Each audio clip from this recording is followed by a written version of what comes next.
wabarakatuh. Selamat pagi semuanya. Oke, baik, saya di sini akan mepresentasikan hasil tugas saya tentang standar pengelolaan pendidikan. Yang pertama, pengertian dari standar pengelolaan pendidikan.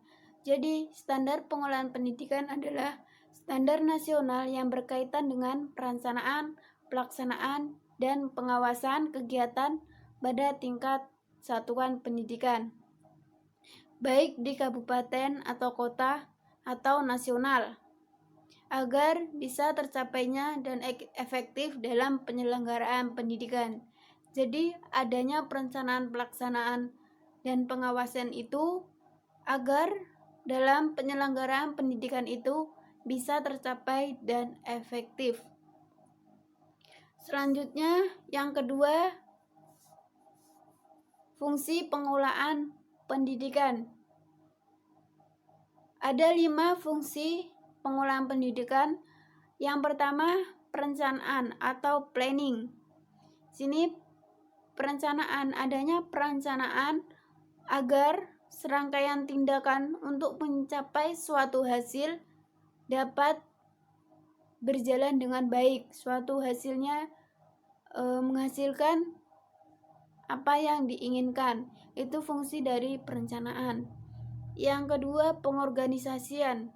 Di sini pengertian dari organisasi adalah di mana terdapat 2 orang atau lebih yang bekerja sama dalam cara terstruktur untuk mencapai sasaran spesifik.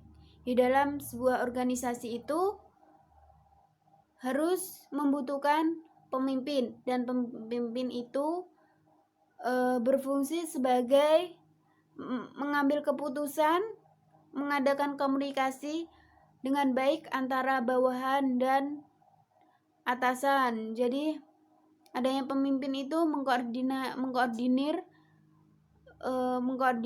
bawahannya agar bisa berkomunikasi, bagaimana cara berkomunikasinya dengan baik dengan atasan, dan memberi semangat kepada anggota-anggotanya. Yang ketiga, pengarahan. Pengarahan di sini fungsi pengelolaannya berhubungan dengan usaha, memberi bimbingan, saran, perintah, dan instruksi kepada bawahan agar dalam pelaksanaan tugas masing-masing berjalan dengan baik. Itu fungsi dari pengarahan. Selanjutnya, pengawasan. Di sini pengawasan berhubungan dengan usaha pemantauan kinerja agar kinerja tersebut terarah dan tak melenceng. Jadi adanya pengawasan itu, anggota-anggota itu bisa berjalan, kinerja bisa berjalan dengan baik, tidak melenceng dan terarah. Yang terakhir, pengembangan. Pengembangan ini fungsi pengelolaannya yang harus dijadikan tolak ukur keberhasilan suatu pengelolaan. Dengan adanya pengembangan, pengolahan akan berjalan sesuai dan dapat melebihi target yang diinginkan. Jadi adanya pengembangan ini, suatu pengolahan bisa mencapai target dan bisa juga melebihi target apa yang diinginkan. Itu tadi fungsi pengelolaan pendidikan. Yang ketiga, ruang lingkup pengelolaan pendidikan. Ada 3 ruang lingkup pengelolaan pendidikan. Yang pertama, ruang lingkup berdasarkan wilayah kerja. Jadi ditinjau dari wilayah kerja, ruang lingkup pengelolaan pendidikan ini dibedakan menjadi 5. Yang pertama, manajemen pendidikan seluruh negara. Jadi manajemen pendidikan seluruh negara adalah manajemen pendidikan tingkat nasional yang ditangani bukan hanya pelaksanaan pelatihan pendidikan di dalam sekolah, tetapi dilakukan di luar sekolah, atau pendidikan yang meliputi kebudayaan dan kesenian secara nasional. Yang kedua, manajemen pendidikan dalam satu provinsi. Sini ruang lingkup manajemen satu provinsi. Dalam satu provinsi ini meliputi wilayah kerja satu sebaris provinsi saja. Jadi hanya provinsi itu aja ruang lingkupnya, di mana pelaksananya itu dibantu oleh kabupaten atau kecamatan. Yang ketiga, manajemen dalam kabupaten dan kecamatan. Di sini ruang lingkup dalam kabupaten dan kecamatan itu hanya satu kabupaten atau kecamatan itu tersebut. Itu ruang lingkup manajemen kabupaten dan kecamatan. Yang ketiga, manajemen unit kerja. Sini ruang lingkupnya hanya dititik beratkan pada unit kerja yang langsung dan yang menangani pekerjaan mendidik. Itu ruang lingkup dari unit kerja. Yang terakhir, manajemen kelas. Di sini di mana sebagai suatu kesatuan kegiatan yang terkecil. Jadi manajemen kelas ini satu kesatuan unit yang terkecil, tetapi menjadi inti dari semua jenis pengolahan pendidikan. Itu manajemen kelas. Selanjutnya yaitu yang kedua, ruang lingkup berdasarkan objek garapan. Ditinjau dari ruang lingkup berdasarkan objek garapan ini meliputi dari yang pertama, manajemen siswa. Yang kedua, manajemen personil sekolah. Yang ketiga, manajemen kurikulum. Yang keempat, manajemen prasarana dan material. Yang terakhir, manajemen anggaran. Itu ruang lingkup dari berdasarkan objek garapan. Yang ketiga, ruang lingkup menurut fungsi dan urutan kegiatan. Di sini menurut fungsi dan urutan kegiatan itu meliputi yang pertama, merencanakan. Yang kedua, mengorganisasikan. Yang ketiga, mengarahkan. Yang keempat, mengkoordinasikan. Yang kelima, mengkomunikasikan. Dan yang terakhir, mengawasi atau mengevaluasi.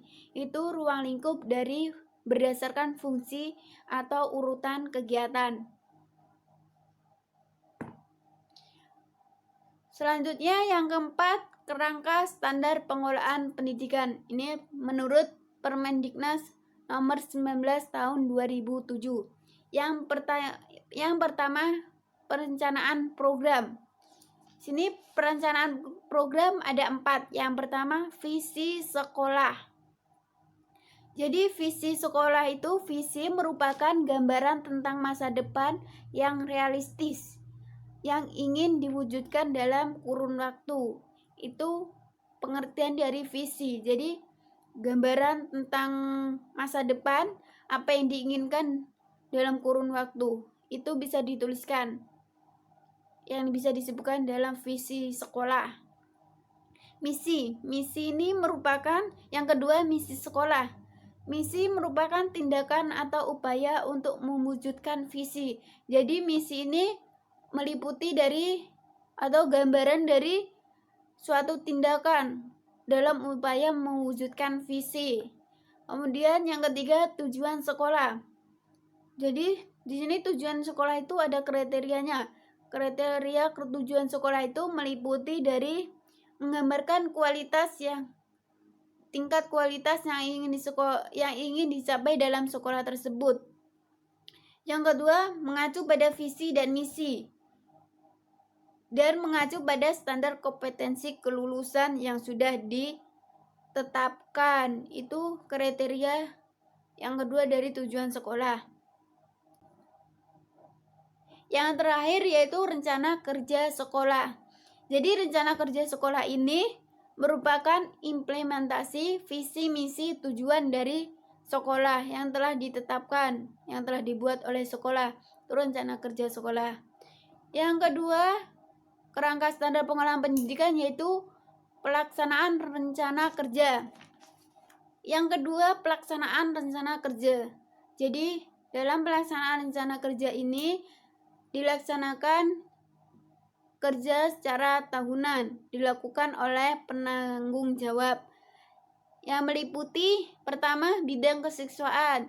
Jadi bidang kesiswaan ini melaksanakan suatu kegiatan ekstra atau non-kurikuler kepada peserta didik dan memberikan layanan konseling kepada siswa. Itu tanggung jawab dari bidang kesiswaan. Yang kedua, bidang kurikulum dan kegiatan pembelajaran. Sini dia menyusun kurikulum dan jadwal berdasarkan kalender dan menyusun atau mengembangkan program pembelajaran. Dan yang terakhir, menyusun penilaian hasil belajar. Itu tanggung jawab dari bidang kurikulum. Yang ketiga, bidang pendidikan dan tenaga kependidikan. Ini tanggung jawabnya yaitu mengangkat pendidik atau tenaga kependidikan tambahan yang dilaksanakan berdasarkan ketentuan yang ditetapkan di sekolah.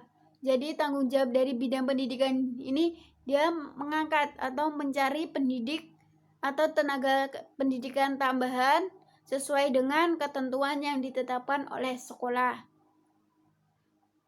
Yang keempat, bidang sarana dan prasarana. Bidang sarana prasarana ini di mana merencanakan, mengadakan, memelihara sarana dan prasarana yang ada di sekolah. Itu salah satu tanggung jawab dari bidang sarana dan prasarana. Yang kelima, bidang keuangan dan pembiayaan. Tanggung jawabnya yaitu menyusun pedoman penggunaan biaya investasi. Itu salah satu tugas dari bidang keuangan dan pembiayaan. Yang keenam, bidang budaya dan lingkungan sekolah, di mana tugasnya menetapkan pedoman tata tertib atau peraturan yang ada di sekolah itu yang harus ditaati. Jika tidak ditaati, maka akan dapat hukuman. Yang terakhir, bidang humas atau peran serta masyarakat dan kemitraan sekolah. Di sini bidang humas ini harus menjalin kerjasama dengan masyarakat dalam rangka pengelolaan pendidikan. Itu salah satu tugas dari bidang. Yang ketiga, pengawasan dan evaluasi.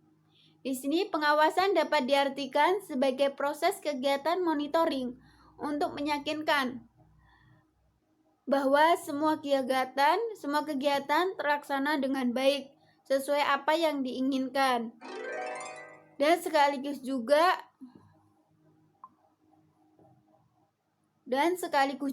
merupakan kegiatan untuk mengoreksi dan memperbaiki bila ditemukan adanya masalah. Dan pengawasan ini meliputi pemantauan, supervisi, dan evaluasi. Yang keempat adalah kepimpinan sekolah atau madrasah. Di sini kepimpinan berarti kemampuan dan kesiapan seseorang untuk dapat mempengaruhi atau mengajak, menuntun agar bisa tercapainya suatu tujuan yang diinginkan atau tujuan tertentu yang telah ditetapkan. Itu pengertian dari kepemimpinan.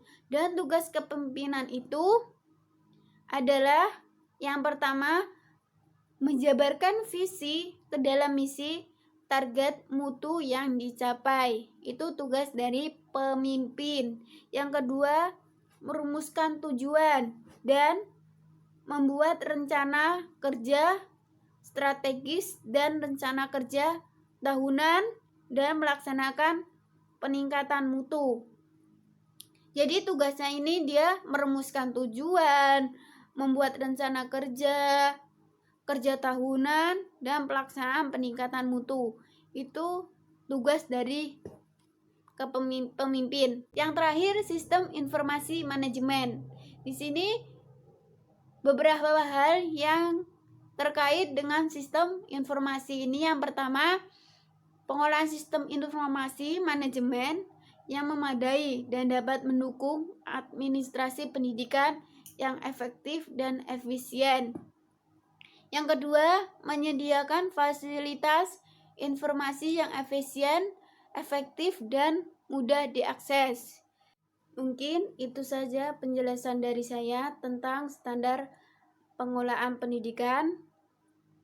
Apabila dari awal hingga akhir ada kesalahan, mohon dimaafkan. Cukup sekian dan terima kasih. Selamat pagi. Wassalamualaikum warahmatullahi wabarakatuh.